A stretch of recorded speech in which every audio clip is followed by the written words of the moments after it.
ESPA, interestingly, has kind of, is a shot across the bow, not just of the Taliban, but also the Kabul government.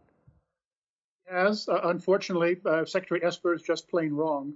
There is no commitment on the part of the Afghan government for them not to be living up to, because that is one of the core weaknesses of the entire American approach to this. The United States negotiated with the Taliban.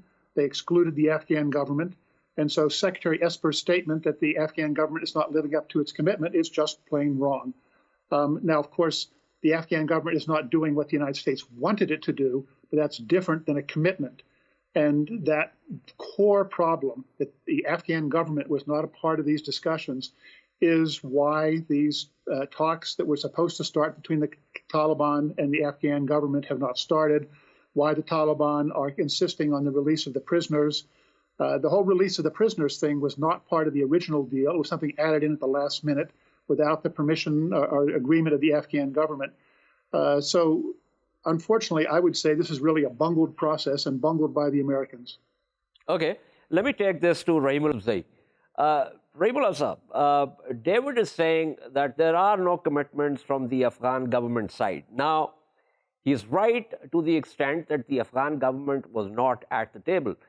But there was the prisoner swap thing that was signed on to, and I think that was one of the points that the Taliban were insisting on.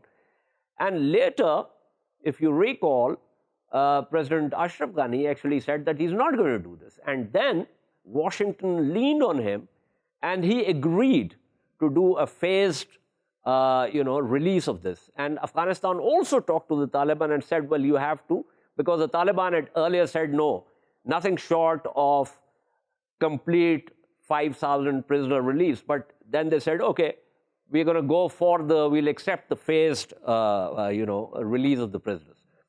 So how do you read Secretary Esper's statement? Yes, we all know that